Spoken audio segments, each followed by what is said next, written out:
Setiap tahun UMK di kabupaten kota di Jawa Timur di Indonesia itu selalu diperbarui.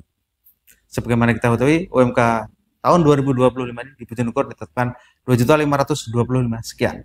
UMK itu lebih kecil daripada UMK Tuban dan Lamongan. UMK Tuban itu sebesar 3.050.000 sekian.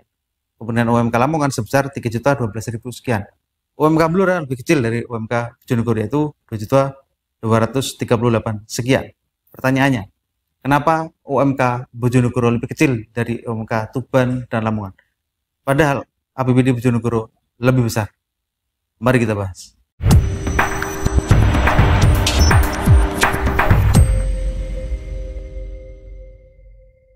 Bicara masalah UMK, tentunya tidak bisa UMK itu ditetapkan sendiri ya, ditetapkan sendiri oleh pengusaha, oleh pemerintah langsung, tapi melalui berbagai proses. Beberapa tahun belakangan ini UMK itu ditetapkan berdasarkan dari hasil survei yang dilakukan oleh BPS. Begitu yang sumber yang saya dapatkan itu begitu. Jadi beberapa tahun terakhir itu pemerintah itu mengacu hasil survei dari BPS. BPS itu mengeluarkan survei, itu survei itu mengatakan bahwa kebutuhan masyarakat itu misalnya di Bojonegoro, di Tuban, Lamongan itu sekian.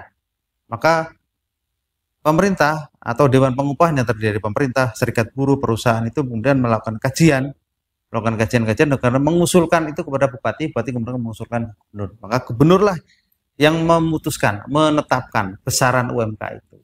Sebelum itu ada juga namanya survei kebutuhan hidup layak, namanya KHL. Itu terdiri dari makanan, kemudian pakaian, tempat tinggal, terus jajanan, kemudian juga ada juga paket pulsa, ponsel, internet juga masuk dalam kebutuhan pokok. Itu diakumulasi dalam sebulan butuh berapa. Maka itu menjadi acuan dasar menetapkan UMK di suatu daerah, terutama di Bojonegoro. Pertanyaannya, apakah memang benar biaya hidup di Bojonegoro itu lebih rendah daripada biaya hidup di Lamongan dan di Tuban?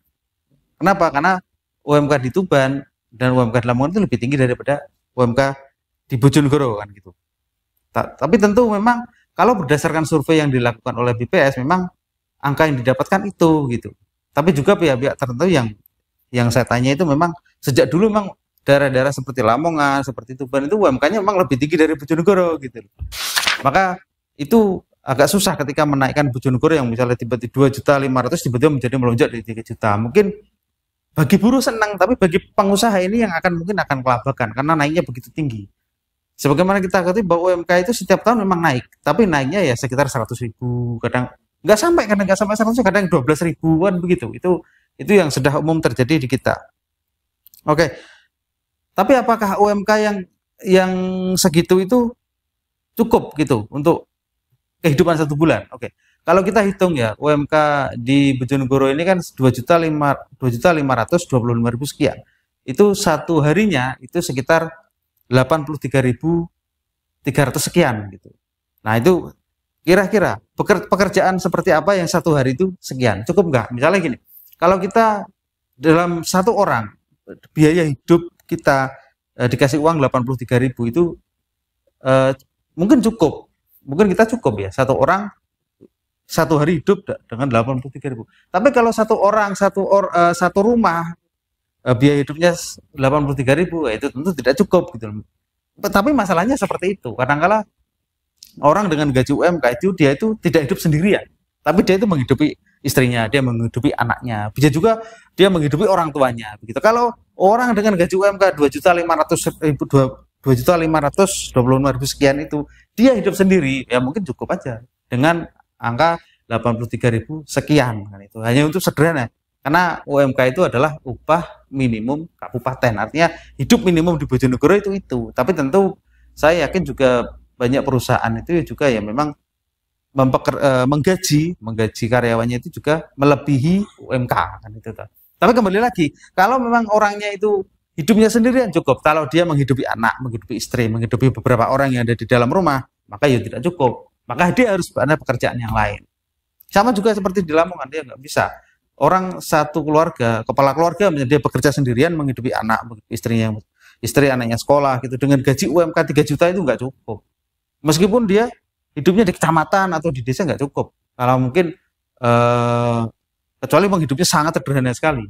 Sangat. Kalau di kota mungkin dia juga butuh motor, dia juga butuh kredit rumah, jelas tidak cukup. Kan, gitu. Ini yang menjadi pertanyaan. Gitu, ya. Tapi apapun itu memang UMK itu sudah ditetapkan itu. Setiap tahun UMK itu naik.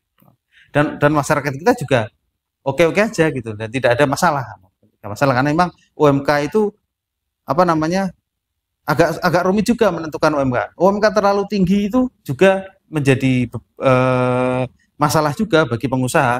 Karena UMK terlalu rendah juga buruh juga agak juga menjadi masalah juga gitu. Jadi diambil jalan tengahnya yang tidak terlalu tinggi dan tidak terlalu rendah. Gitu.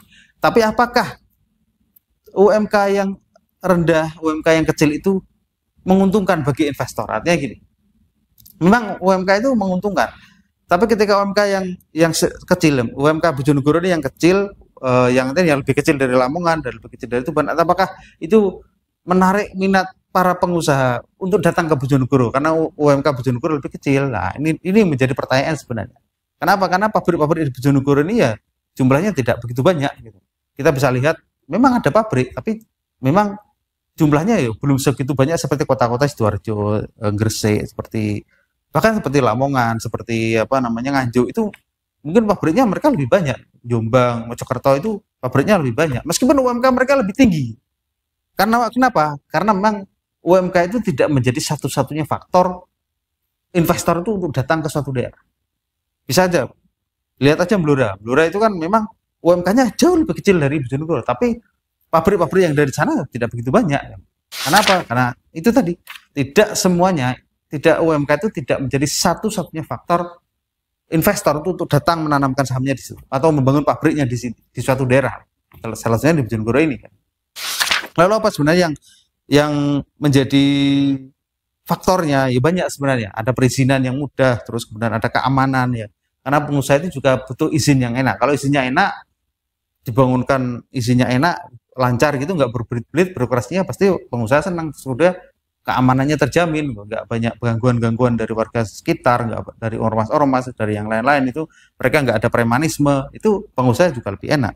Kemudian juga yang paling penting itu infrastruktur sebenarnya, infrastruktur yang bagus, yang bisa menunjang keberadaan pengusaha pabrik-pabrik itu juga sangat menentukan akan diliriknya suatu daerah itu oleh investor. Terakhir itu juga memang yang terakhir, yang salah satu yang paling ini adalah UMK tadi, upah yang ideal bagi pengusaha juga ideal bagi buruh. Kalau upahnya ideal bagi buruh aja, pengusahanya ngos-ngosan, dia marginnya semakin kecil lah, dia bisa angkat kaki dari sini kan gitu, karena upahnya mahal, belum pakai ruwet tempatnya juga. Tapi apakah UMK yang kecil ini bisa banyak menarik investor? Ya belum tentu juga. Itu tadi jawabannya. Kita bisa melihat dari ini banyak warga-warga Bojonegoro yang mereka memilih bekerja di luar kota. Ada mereka yang pabrik plastik di Surabaya, ada pabrik Indomie, pabrik apa gitu. Karena memang pabrik-pabrik di Bojonegoro ini belum banyak. Gitu. Ada tapi jauh lebih banyak tenaga kerjanya. Tenaga kerja lulusan SMA, lulusan S1 itu jauh lebih banyak. Akhirnya apa? Dengan jumlah lowongan pekerjaan yang tidak banyak, mereka jumlah lulusannya cukup banyak, tenaga kerjanya cukup banyak, calon tenaga kerja banyak, maka mereka harus terdistribusi ke daerah-daerah yang lain. Nah, ini yang menjadi persoalan bagi pemerintah kita, bahwa UMK itu sebenarnya memang pembahasan yang cukup rumit. Tapi UMK yang kecil itu apakah berpengaruh kepada datangnya investor? Nah, ini jawaban ini harus kita cari tadi. Oke, demikian yang saya bahas. Assalamualaikum warahmatullahi wabarakatuh. On your computer, on your tablet, and on your phone.